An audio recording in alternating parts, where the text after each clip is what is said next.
escolher o seu povo, seria fácil, porque eu poderia andar de qualquer maneira e subiria, né, pastor? Iria, mas não é desta forma. O quesito principal para a salvação, por incrível que pareça, não é um bom paletó, não é uma gravata, não é um bom anel de formatura no dedo. O quesito para a salvação, em primeiro lugar, é a nossa conduta e o nosso caráter. Eu posso conhecer Bíblia de Gênesis a Apocalipse. Se eu não tiver um caráter, primeiramente, de homem, de ser humano, não adianta eu carregar o título de cristão. Vai ser irmão. Eu posso ser um bom crente aqui na igreja, mas se lá fora eu não tiver um caráter de cristão de verdade, eu estou perdendo tempo. E eu sempre costumo dizer que aqui na igreja é o pior lugar do mundo para se perder tempo. Porque para se perder tempo tem outros lugares aí. Aqui tem que aproveitar o tempo. Glória a Deus. Então aqui é o pior lugar do mundo para se perder tempo. Não é verdade? Começando nesta palavra, eu quero ser breve. Eu já disse para os irmãos que eu não sou pregador de entrega de chave de carro, viu? Não se preocupe com isso. Não tenho compromisso com rodopiação, com dançação dentro da igreja. Sou pentecostal, acredito nos dons, mas não creio nesse fogo estranho que está tomando conta das igrejas hoje. Para mim isso é fogo estranho. Para mim não. Para a palavra de Deus isso é fogo estranho. Como assim, pastor? Porque o mesmo crente que corre no corredor, que sapateia na igreja, e que dança, e que fala, põe um endemoniado na frente dele, manda ele expulsar o demônio. Traz um paralítico para ele, manda ele orar. Eu quero ver o paralítico andar. Se é poder de Deus, se eu caio cheio do poder e o paralítico andar, esse poder é estranho. Esse fogo é estranho. Se eu estou tão cheio a ponto de cair no chão, de rodopiar, de sapatear, de fazer pantomima, mas o enfermo continua doente, isso é fogo estranho. E Deus não aceita fogo estranho. Eu ainda sou pastor antigo, queridos. Ainda sou antigo. São 36 anos de ministério pastoral, eu sou antigo ainda. Eu não consigo aceitar esse fogo estranho que está tomando conta da igreja hoje. O fogo que eu conheço é aquele que cura o enfermo, que liberta o oprimido, que o endemoniado, o demônio não suporta ficar perto dele. Tem que sair em nome de Jesus. Esse é o poder de Deus. Esse é o verdadeiro poder que eu conheci. Aleluias. Bom, se o ponto principal que encabeça esta palavra é o arrebatamento da igreja, então para que aconteça tudo isso que nós lemos, Jesus precisa voltar. E Paulo escreve na primeira carta aos Tessalonicenses, capítulo 4, verso 12, vamos conferir, verso 16 a seguir. Vamos conferir comigo? Você tem Bíblia aí? Tem crente rápido de Bíblia aí? Vamos lá. Primeira carta de Paulo aos Tessalonicenses, capítulo de número 4. Se alguém achar, pode se pôr de pé e ler rapidinho, para adiantarmos o expediente. Verso 12, verso 13 a seguir. Paulo diz assim: não quero, porém, irmãos, que sejais ignorantes acerca dos que já dormem, porque para que não vos entristeçais com os demais que não têm esperança, porque se cremos que Jesus morreu e ressuscitou, assim também aos que Jesus dorme, Deus os tornará a trazer com ele. Dizemos-vos, pois, isto pela palavra do Senhor, que nós, Paulo contava com o arrebatamento naqueles dias, que nós, os que ficarmos vivos, para a vinda do Senhor, não precederemos, ou seja, não iremos antes deles, não precederemos os que dormem, porque o mesmo Senhor descerá do céu com alarido e com voz de arcanjo, com a trombeta de Deus, e os que morreram em Cristo ressuscitarão primeiro. Depois ele diz assim: depois nós, os que ficarmos vivos, seremos arrebatados a encontrar o Senhor nos ares, ou seja, nas nuvens. E assim estaremos sempre com o Senhor. Então, o primeiro ponto é o arrebatamento da igreja. Pastor, em campanha de avivamento, existe algo que aviva mais do que a palavra? A palavra de Deus disse, a própria palavra diz que a palavra despede labaredas de fogo. Se o fogo cair e não for pela palavra, não está certo.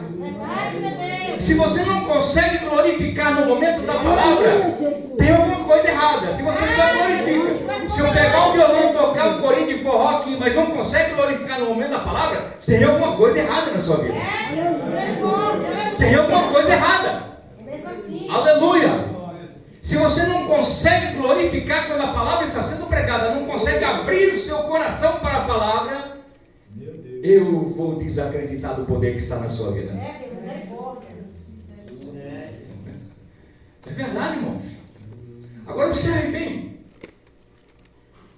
Jesus vem, arrebata a igreja encontra com Jesus, na verdade, o Espírito Santo, porque Jesus desce, no momento do arrebatamento, Jesus desce e paira nas nuvens de glória. Não é essas nuvens aí não, viu, irmãos? Não confunda essas nuvens, é nuvens de glória, diz a palavra. Ele paira nas nuvens de glória. O Espírito Santo leva a igreja, não é a placa, não. A igreja não é a denominação, a igreja somos nós. Ele leva a igreja até as nuvens, que é considerado o altar do encontro da noiva com o noivo. E ali Jesus se encontra com a sua noiva. Isso é simbólico, é uma linguagem figurada. Jesus encontra com a igreja e a igreja é levada com ele. Eu não vou ao arrebatamento, porque aqui é só uma introdução para o assunto onde nós vamos entrar rapidamente. Agora Jesus arrebata a sua igreja. Após o arrebatamento vai acontecer um tribunal. Quem sabe que tribunal é este? Quem sabe? Chamado de Tribunal de Cristo. Pastor, se eu for arrebatado, eu vou passar pelo Tribunal de Cristo? Vai passar pelo Tribunal de Cristo, sim, senhor. Porque o Tribunal de Cristo não tem objetivo de julgar ninguém para condenação. Se você já foi arrebatado, salvo você já está. O propósito do Tribunal de Cristo é apenas julgar as nossas obras para os nossos galardões, a nossa recompensa. Então nós vamos encontrar com Cristo e dali vamos partir direto para o tribunal, que se dará em qualquer lugar do espaço sideral. A Bíblia não determina, a Bíblia não diz o local, a Bíblia não fala que é na Nova Jerusalém, a Bíblia não diz que é na Velha Jerusalém, a Bíblia diz que é lá, é com ele. Nós passaremos pelo Tribunal de Cristo. E se vamos ser julgados para as nossas obras, automaticamente também, após sermos julgados, após saberem, o pastor, as obras dele é essa, ele merece esse galardão, com certeza nós vamos ser conduzidos para o local onde vamos ser galardoados. Também não é esse o assunto, mas preciso passar por aqui para você entender. Após o Tribunal de Cristo, a igreja vai ser conduzida para a Nova Jerusalém. Apocalipse 21, João diz: vi novo céu e nova terra, porque o primeiro céu e a primeira terra passaram, o mar já não existe. Mas quando ele fala desse novo céu e essa nova terra, ele está falando de um tempo depois da entrada da igreja na Nova Jerusalém. Porque um pouco antes, ele diz que ouviu como voz de muitas águas. Vamos lá, Apocalipse 21, vamos voltar para lá? Eu gosto de pregar a Bíblia com Bíblia, porque fica meio difícil pregar a palavra sem usar a Bíblia, né? Verso 9. E veio um dos 7 anjos que tinham as 7 taças cheias das últimas 7 pragas e falou comigo dizendo: vem, mostrar-te-ei a esposa, a mulher do Cordeiro. Linguagem figurada. A esposa aqui é a igreja. Porém, não só a igreja, porque esposa aqui, na linguagem figurada, João diz que é a Nova Jerusalém. Mas a Nova Jerusalém não é Nova Jerusalém sem igreja.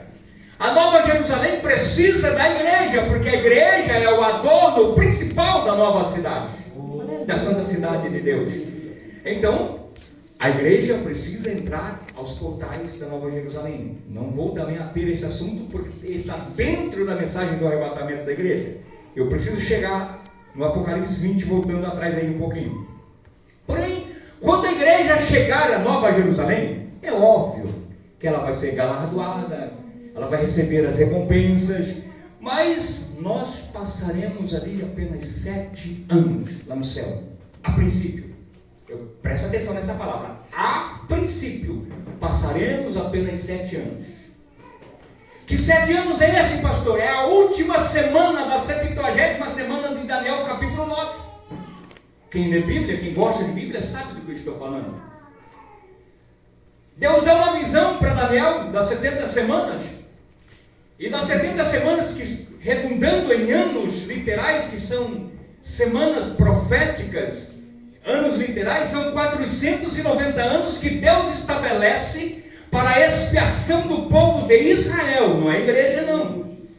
E o povo de Israel completa 483 anos da sua expiação, no dia que Jesus abre os 2 braços na cruz e diz: tetelestai, está consumado. Aleluia! Aleluia! Nesse dia, cumpre-se a expiação de Israel, 483 anos, restando 7 anos. Agora, esses 7 anos, Israel vai passar diferente da igreja. Porque para Israel ainda falta 7 anos para o tempo determinado para a expiação de Israel. Deus precisava livrar Israel da idolatria, da sexologia, dos cultos e as urgias que Israel havia aderido do povo pagão. E para isso Deus estabeleceu esses 490 anos, profetizado por Daniel no capítulo 9, do verso 23 a seguir. Porém, presta atenção. Por que eu mexi lá em Daniel? Porque a última semana de Daniel é os 7 anos que a igreja vai estar na glória, sendo galardoada. Aleluia. Recebendo galardão. Você entendeu por que eu perdi a sua atenção? Porque esse assunto aqui é bem complicado. Se você não prestar atenção, você vai sair daqui sem entender nadinha. Aleluia. Agora a igreja está na glória, e Israel está no quê? Na grande tribulação. Mas só Israel? Não. As nações gentias que não aceitaram a palavra, o crente rebelde, o crente desviado, os filhos rebeldes, vão estar tudo na grande tribulação. Aí você me pergunta: pastor, vai ter salvação na grande tribulação? Vai ter, senão a palavra de Deus seria mentirosa. Mas não pelo sacrifício da graça e não de graça. Vai haver salvação durante a grande tribulação, vai haver salvação no milênio. Vai haver, queridos, no milênio vai haver culto. Vocês acham que a expressão farei reis e sacerdotes no meu reino é agora, como muitos pregam? Não, aqui Jesus, aqui está cheio de reis e rainhas. Não, queridos, isso é antibíblico. Não confere com a palavra isso. Não confere. Isso é coisa de crente que não lê Bíblia. Reis e sacerdotes será no tempo do milênio. E sabe de onde vai ser extraído? Da igreja. Israel vai ser apenas súdito do reino de Cristo. Mas a igreja vai ter o maior privilégio, porque ela vai reinar com Cristo. E quem reina tem poder. Glória a Deus. Não tem como eu reinar se eu não tiver uma coroa, se eu não tiver um trono. Como que eu vou reinar se é um trono? Quem reina, Jesus falou reis, porque ele vai estabelecer pessoas sobre diversas regiões. Para quem não sabe, eu vou tentar um pouquinho lá na frente, depois eu vou voltar aqui atrás, presta atenção para você não se perder. Jesus será o senhor feudal do mundo inteiro. O que é isso, pastor? O que é senhor feudal? Senhor feudal é aquele que recebe impostos. O mundo inteiro vai pagar os seus impostos em Jerusalém. Eu estou falando agora da Jerusalém terrestre, presta atenção. Não misture as duas, a Jerusalém celeste e a terrestre. O governo de Cristo vai ser estabelecido na Jerusalém terrestre, mas a sede do governo de Cristo é a Jerusalém celeste, que vai estar pairando sobre, que sobre é em cima e sob é embaixo, e vai estar pairando sobre a Jerusalém terrestre. Quando a palavra diz que céus e terra serão a mesma grei, serão o mesmo ambiente, está falando deste reinado. Está falando deste episódio, deste acontecimento, de Cristo reinando na Jerusalém terrestre, sobre, trono estabelecido sobre, na Jerusalém celeste. Quem está entendendo a palavra? Aleluia. Aleluia.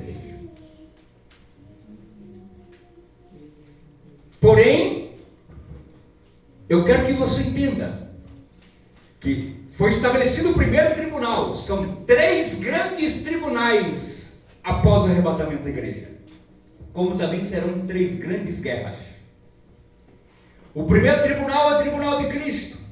O segundo tribunal é o julgamento das nações, o juízo das nações. O terceiro tribunal é o tribunal do grande trono branco, onde toda língua confessará a Deus e todo joelho se dobrará. Então, no primeiro tribunal, só a igreja participa. Não tem condenados no primeiro tribunal. No segundo tribunal, Cristo vai estabelecer quem vai participar com Ele no reino milenial. Quais são as nações que poderão estar junto com Israel, com a igreja e com Cristo no seu reino? Presta atenção, eu quero que você entenda. Deus trabalha no 7 e no 3. Quantos são os Espíritos de Deus que a Bíblia diz? Quem sabe? Pastor, eu conheço só o Espírito Santo. Você não conhece nem o Espírito Santo ainda. Se você conhecesse pelo menos o Espírito Santo, você saberia que a Bíblia diz que é 7. Mas a Bíblia diz que são 3 que testificam no céu: Pai, Filho e Espírito Santo. São 3 que testificam na terra: o sangue, a água e a palavra. Nós somos tricotomo, nós não somos trino, presta atenção, nós somos tricotomo, corpo, alma e espírito. Trino é só Deus, Deus Pai, Deus Filho, Deus Espírito Santo. Nós não somos 3, nós somos um, composto de corpo, alma e espírito. Mas Deus trabalha sempre em 3 e 7. Por que eu estou falando para você prestar atenção? Porque eu vou falar bastante em 3. Por isso vai haver 3 tribunais. Por isso vai existir 3 grandes julgamentos. Mas também vai existir 3 grandes guerras. Assim que a igreja for arrebatada, enquanto acontece o tribunal de Cristo em qualquer lugar do espaço sideral, trava-se aqui na terra uma batalha chamada de Batalha, Guerra de Gog e Magog. Ezequiel 38. Trava-se essa batalha, e essa batalha é exatamente contra o povo de Israel. 2 grandes guerras, Deus, o próprio Deus peleja. A primeira guerra de Gog e Magog é o próprio Deus. A Bíblia chama de ceia de Deus. Na segunda grande batalha, a batalha do Vale do Armagedon, ou Vale do Megido, ou Megido, como você às vezes acostuma ler, mas o original é Megido, tá? O original do hebraico é Megido. Essa segunda grande batalha, que é a batalha do Armagedon, o próprio Cristo batalha com a igreja. Então preste atenção. Por que eu estou trazendo esse assunto para vocês? Quando a igreja for arrebatada, para onde que ela vai? Para onde? Para as nuvens. O primeiro lugar dela é as nuvens. Das nuvens, que é o encontro da noiva com o noivo, ela vai para a nova. Tem pouca gente ouvindo, né? Ela vai para a nova. Ah, glória a Deus. Vocês estão acordados, né? Glória a Jesus. Mas enquanto a igreja está na Nova Jerusalém, está acontecendo uma guerra aqui. Uma guerra fria, desumana, para tentar varrer a nação de Israel do mapa da terra. Mas não vai conseguir, ainda não. Mas por incrível que pareça, nesta batalha de Gog e Magog, Israel vai ser dizimado. O que significa isso? Vai sobrar apenas 10% do seu contingente de guerra. Então, quando chegar a batalha do Armagedon, que é 7 anos depois da primeira guerra, que é a batalha de Gog, da guerra de Gog e Magog, o contingente de guerra de Israel é incompatível para guerrear com qualquer outra nação. E quando isto acontecer, após os 7 anos da grande tribulação, vai se reunir todas as nações do mundo, até o Brasil, que ama Israel, vai estar no meio, para varrer Israel do mapa da terra. Mas acontece que, você vai descobrir mais um segredo aqui, que Israel é a menina dos olhos de Deus. Pastor, eu já ouvi falar que é a igreja. Não, senhores, a igreja é a menina dos olhos de Cristo. Israel é a menina dos olhos de Deus. A igreja diz que Israel é tesouro peculiar de Deus. Aleluia. Oh, glória.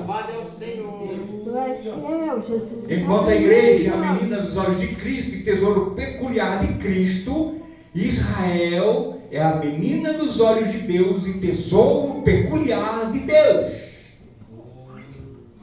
Aleluia. Quem gosta de Bíblia aí? Eu não sei pregar outra coisa não, irmãos. Eu gosto de pregar a Bíblia. Também não gosto muito de filosofar não. Eu vou direto no assunto, que é aquilo que Deus nos dá, a gente entrega. Aleluia. Aleluia. Queridos, mas esses 7 anos que a igreja está na glória e o mundo aqui num caos tremendo, ele será dividido em 3 períodos distintos, de 3 anos e meio. Se você ler Daniel 9, você vai ver que Daniel diz que na metade da semana, ou seja, na metade dos 7 anos, ele quem? O governo que vai estar governando, que é o anticristo, ele fará cessar o sacrifício, ou seja, ele vai cessar todo o culto a Deus. Ele vai fechar as portas de todas as religiões. E vai estabelecer uma lei para adorar apenas a besta e a ele. Não vou entrar em assuntos sobre a besta que subiu do mar, a besta que subiu da terra, porque nós vamos muito longe, mas são 2 bestas, tá? Diferente uma da outra. Se Deus nos der outra oportunidade um dia, poderemos falar um pouco sobre isso. Mas preste atenção, se na metade da semana ele vai cessar o sacrifício, Israel que no início da semana, ou seja, no início dos 3 anos e meio, foi enganado pelo anticristo. Ele se passou pelo verdadeiro Messias, porque Israel está esperando o seu Messias até hoje, né? O Messias é o Senhor Jesus, mas Israel está esperando esse Messias até hoje, tanto que se hoje qualquer cidadão no mundo inteiro se declarar, provar por todas as letras que ele é judeu, da tribo de Judá, eles proclamam ele sobre rei de Israel, porque Israel não tem mais rei, porque eles estavam esperando que o rei, que era o Messias, viria da tribo de Judá. Mas o único rei da tribo de Judá que reinou sobre o Estado judeu foi Josias, que é o último rei da linhagem de Davi. O restante foram todos impostores. Todos impostores. E aí nós vemos o seguinte: como eles estão esperando o seu Messias, e agora enganados, achando que o anticristo é o seu Messias, quando ele fazer cessar o sacrifício, quando ele se revelar, ou seja, na nossa linguagem, quando ele pôr as garrinhas de fora, eles vão conhecer. A Bíblia diz que eles vão subir para os montes e vão começar a clamar pelo verdadeiro Messias. Mas isso ainda dura mais 3 anos e meio. E a igreja está sendo galardoada com Cristo lá na Nova Jerusalém. No banquete da grande ceia, as bodas do Cordeiro, que vai durar 7 anos. Aleluia. Mas termina os 7 anos, eu vou dar uma puladinha, termina os 7 anos. As nações, Rússias e seus confederados, Gog e Magog, Estados Unidos, reúne e convoca todas as nações do mundo para varrer Israel do mapa da terra. Jesus está sentado à cabeceira da mesa. O relógio cruza os ponteiros e termina o último minuto dos 7 anos. A palavra diz que Jesus vai se levantar com grande ira da mesa e vai dizer: igreja minha, vamos descer descer e livrar Israel. Oh, glória! Você já leu Apocalipse? A palavra disse que ele vai aniquilar o inimigo com o assopro da sua boca. Esse versículo tem um endereço certo para o anticristo, mas no sentido figurado fala dos aviões de guerra, dos mísseis de guerra que estará sendo lançado contra Israel. Literalmente, analogia minha, não quero que você entenda isso como doutrina, porque não está escrito, mas analogia minha, eu quero entender que Jesus vai olhar para os mísseis e fazer só isso, ó. Cai para o outro lado. Os aviões de guerra, só um assopro. E enquanto isso, literalmente, eu e você que fomos arrebatados, vamos estar num corpo transcendente. Sabe o que é corpo transcendente? Um corpo que atravessa essa parede. Corpo transcendental, corpo de glória e transcendente. Num corpo incorruptível, não neste corpo aqui. Nós vamos estar num corpo transcendental, empunhando uma espada dada pelo próprio Senhor Jesus, no vale do Amargedão, guerreando contra os exércitos que estarão em terra. Vocês sabiam disso? Já ouviram falar isso? Quem já ouviu falar? Quem já ouviu falar? Poucos crentes, hein? Tem pouca gente que gosta de Bíblia, né, pastor? É misericórdia mesmo. Crente sem Bíblia não vai a lugar nenhum. Não vai a lugar nenhum, viu, irmão? Se lê Bíblia, coma a Bíblia. É a palavra que liberta, é a palavra que transforma, é a palavra que edifica, é a palavra que restaura, é a palavra que salva.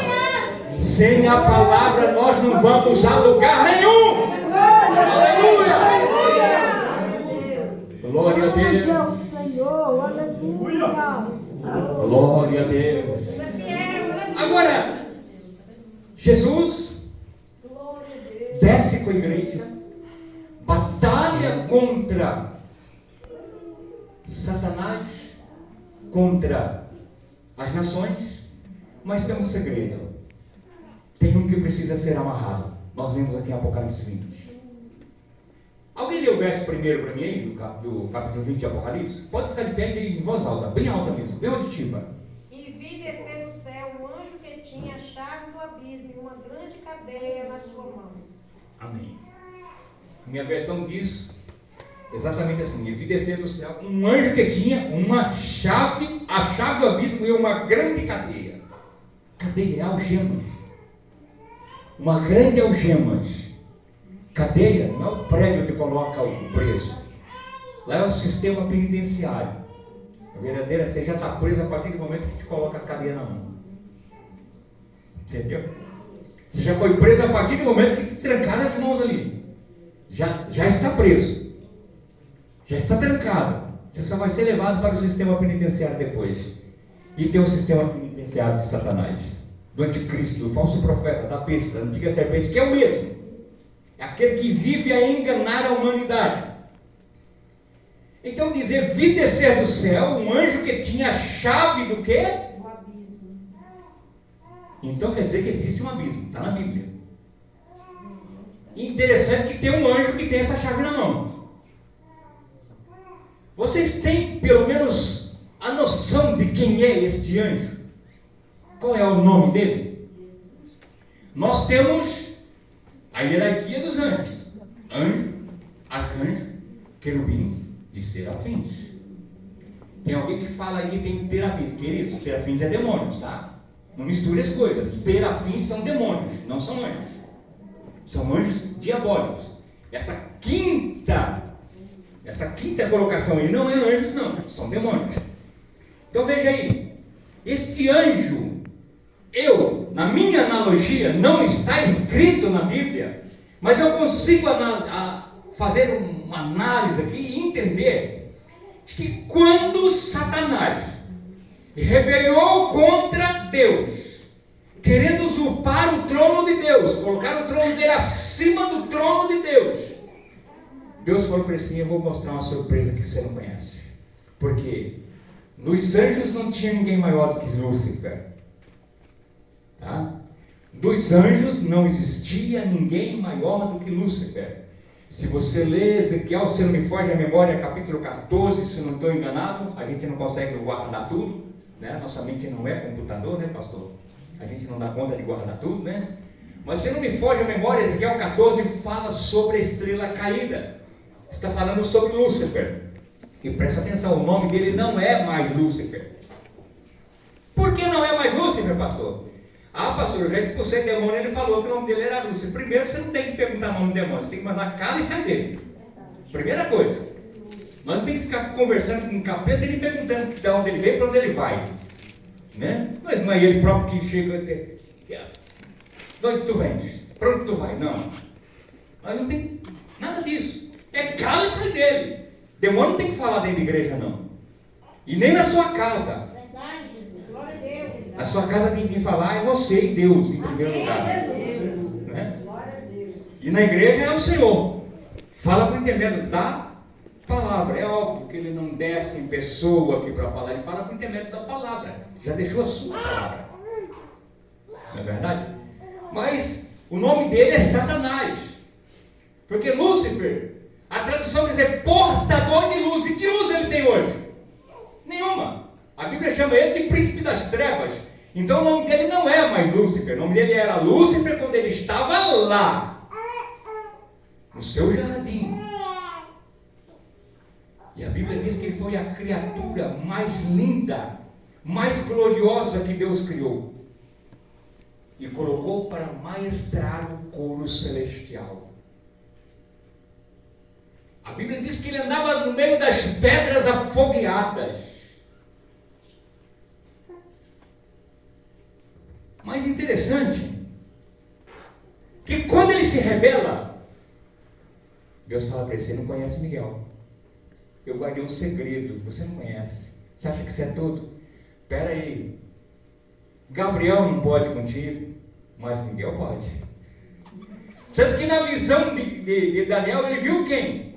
Ele viu o varão, o arcanjo Gabriel, e depois Gabriel chega e fala que ele ficou barrado nos céus atmosféricos da Pérsia e da Grécia, porque havia demônios que não deixavam ele passar. Mas quem foi que Deus mandou mais uma vez? Miguel. Analogia minha, tá, queridos? Não está escrito na Bíblia. Não pegue isso, não saiba. O pastor falou isso, que Deus vai mandar Miguel amarrar Lúcifer. Não estou dizendo. Analogia minha. O único anjo que pode com ele é Miguel. A Bíblia deixa exemplo disso. Então, a analogia minha, Deus vai enviar Miguel mais uma vez com a chave do abismo, com a cadeira na mão, vai amarrar a ele, vai lançar no abismo, vai fechar o abismo e ali ele passa 1000 anos, como nós acabamos de ler. Só que nós não falamos da primeira guerra de Gog e Magog, não falamos da guerra de Armagedon, falamos da grande tribulação dos 7 anos. Agora vai haver o reino de Cristo, que vai durar 1000 anos. Termina a grande tribulação, tem o juízo das nações. Jesus estabelece o seu reino, Jesus estabelece quem vai governar nas nações. Eu creio que ele vai colocar um governo em cada país, colocado pelo próprio Cristo, porque ele será o Senhor de toda a terra. Ele será o governo mundial de toda a terra, o governo geral. Mas termina os 1000 anos. Isso aqui não é um ensinamento, eu estou dando uma corrida aqui porque o relógio não permite. Eu já quero falar bem daqui a pouco, que eu não quero cansar vocês. Mas termina os 1000 anos, ele vai ser solto de novo. Estava tão bom, não estava? Ele preso 1000 anos. Paz, leão pastando com boi, né? Cuidado aí, cara. As mensagens dos testemunhas já vai lá na tua porta, tá? Te apresentando um reino falso, um reino eterno na terra. Esse reino vai existir, mas ele vai durar apenas 1000 anos. Depois vem Apocalipse 21, e vi novo céu e nova terra, porque o primeiro céu e a primeira terra passaram, o mar já não existe. Agora, termina os 1000 anos, ele é solto, e a Bíblia diz que ele vai sair a enganar o povo santo. Ele vai tentar mais uma vez enganar Israel. Quando fala povo santo, aqui está falando de Israel, é linguagem figurada. E ele vai promover a guerra contra o povo santo e contra o cordeiro. Quem é o cordeiro? Quem é o cordeiro? Jesus. Só que desce fogo do céu, consome o exército dele e ele é lançado no lago de fogo e enxofre. A Bíblia diz que é a segunda morte. Aleluia. Eu vou fechando a Bíblia porque eu estou quase encerrando. Queridos, isso aqui é apenas uma breve analogia ou uma breve palavra do que vai acontecer nos fins dos tempos. A pergunta é: você está preparado? Eu estou preparado para o arrebatamento da igreja? Porque hoje as mensagens que existem nos altares são mensagens de coaches, animadores de plateia. Bíblia não tem mais. Se eu der meia dúzia de gritos no microfone, falar 2 dúzias de línguas estranhas aqui, eu sou um bom pregador. Mas se eu pregar a Bíblia, é poucos que me chamam de volta. É assim que funciona. Eu costumo dizer que são poucas pessoas que gostam de me ouvir. São poucos. Eu não tenho muitos admiradores na pregação. Por que eu não tenho muitos admiradores? Porque eu não tenho compromisso com o homem. Meu compromisso é com a palavra. É com a palavra. Se for para me abrir mão da palavra, não compensa pregar o evangelho. Não compensa ter título de pastor, status de pastor, se não for para pregar a palavra do jeito que ela é. Aleluia. E tem tanta gente, pastor, que quer estar no lugar do Senhor, no meu lugar. Ah, como eu queria ser como pastor, como eu queria pregar daquele jeito. Mas não paga preço com a leitura da palavra. Não paga preço na oração. Porque são 2 coisas importantíssimas na vida do crente: a leitura da palavra e a oração. Verdade, Deus, ô glória, aleluia. Ler Bíblia sem oração não tem revelação. Porque Bíblia, queridos, me permita dizer, você pode estudar, estuda à vontade. Eu tenho quase 12 anos de teologia. Você pode estudar à vontade. Se você não tiver a revelação da palavra, a letra mata. Verdade, Deus, ô Aleluia. Eu prefiro a revelação da palavra. Amém, Jesus. Aquilo que a teologia não consegue me mostrar, mas o Espírito mostra. Amém. Aleluia.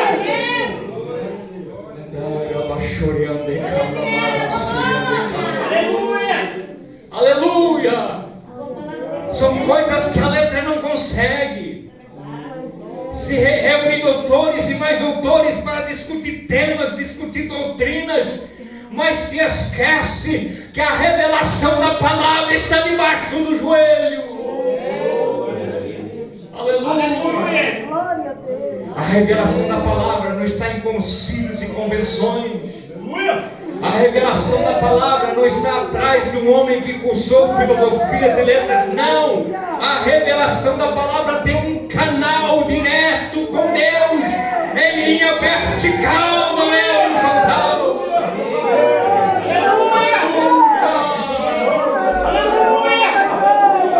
Glória a Deus. E se você quer aprender a palavra, pastor, eu queria fazer teologia, faça, mas não esqueça da oração.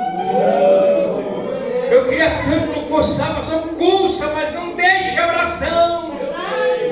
Aleluia. Quando Paulo escreve dizendo que a sabedoria que me foi dada na carne eu reputei por esterco, ele não jogou a sua sabedoria fora, mas ele estava dizendo assim: a graça que Deus me deu foi estercada pela minha sabedoria. Mas também ele não deixou a graça. Aleluia. Nós precisamos, em primeiro lugar, da sabedoria do Espírito Santo. Vamos dobrar os seus joelhos. Diga: Senhor, eu vou ler a sua palavra. Me revela a sua palavra. Eu preciso da revelação da sua palavra. Quem quer ir para o céu aqui? Tem uma mãozinha que não levanta, pastor. Tem crente que não gosta do céu, não. Eu vou perguntar de novo: quem quer ir para o céu aqui? Aleluia. Eu vou perguntar o contrário. E você vai dizer assim: mas não existe. Eu não vou te provar agora, tá? Porque não dá tempo mais, a hora já foi. Quem quer ir para o inferno? Pouca gente falou misericórdia, né? É misericórdia mesmo, irmãos. O inferno é um lugar real, ele existe.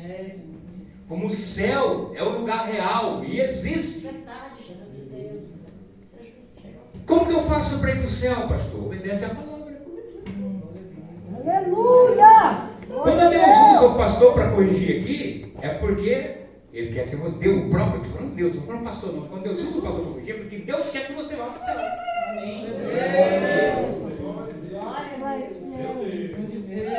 Mas ao contrário, tem crente que vai bicudo para casa. Quando a palavra desce, quando o casado vem, tem crente que vai bicudo para casa, vai trombudo para casa. Meu querido, você não é elefante. Quem tem trombo é elefante. Põe um sorriso nos lábios. Deixa o rei descer, deixa a corda encurtar. Deixa a tarraxa apertar e fala assim: Senhor, pode ir por mim. Mas me prepara, porque eu quero subir. Eu quero ir contigo para a glória. Quando o Senhor vier buscar, quando a última trombeta tocar, eu quero estar pronto para ouvir o soar da última trombeta. E eu quero que o Espírito Santo me conte com aqueles que vão subir e me leve para a eternidade. Só quem quer ir para o céu se coloque de pé. Eu já estou entregando o microfone.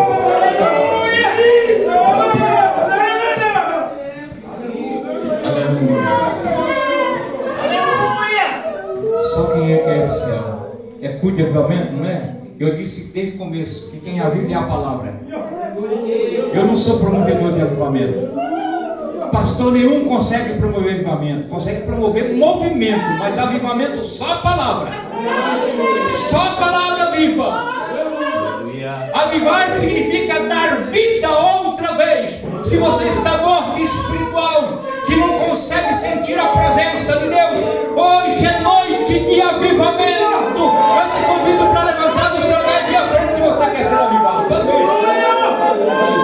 Só quem quer ser avivado, quem não sente mais a presença de Deus, quem não fala mais línguas estranhas, que não consegue chorar com uma pregação como essa e quer sentir aquilo que eu sinto, aquilo que esses homens sentem, sai do seu lugar e vem para frente.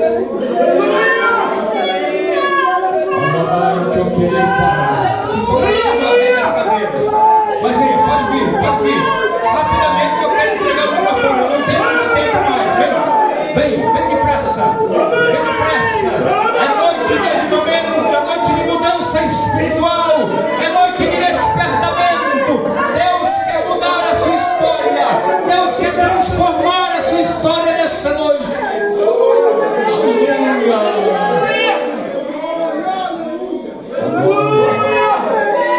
Eu gostaria de pedir aos anjos dessa igreja, se fosse possível, descer e impor as mãos sobre essas pessoas que vieram. Enquanto isso, nós vamos aqui orando. Tem mais gente? Se tiver, pode vir. Não tem vergonha, não. Ah, pastor, se eu for, alguém vai ficar olhando, porque vai achar que eu estou fraco. Não, queridos. Não esquente com ninguém, não. Se preocupe com a tua salvação. Vem para frente. Vem depressa, mas eu sou obreiro. Eu estou frio. Vem também. Não se preocupa, não. Se você é um obreiro que não sente mais a presença de Deus, vem para cá também. Vem buscar a presença. É aqui perto do altar que tem fogo, é aqui perto. A Bíblia diz, Levítico 6:23, e o fogo arderá continuamente sobre o altar e não se apagará. Tem fogo no altar, então vem buscar. Pode ser, pastor. Desce os obreiros junto com o pastor. Aleluia.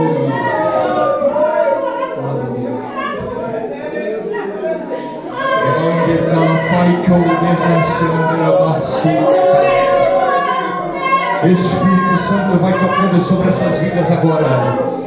Espírito Santo vai tocando.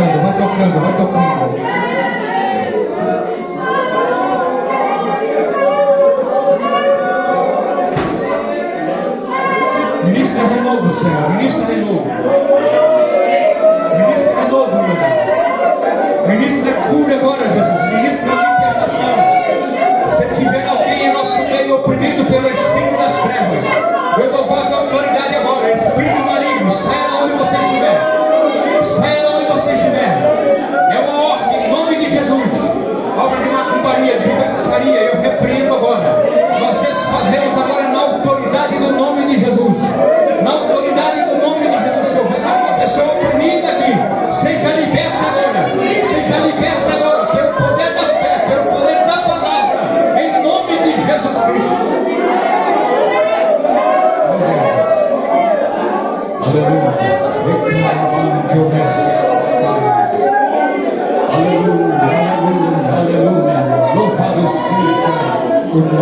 Senhor.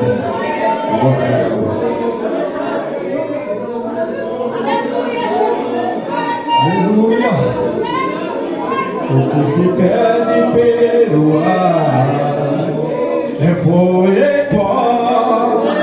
O que não serve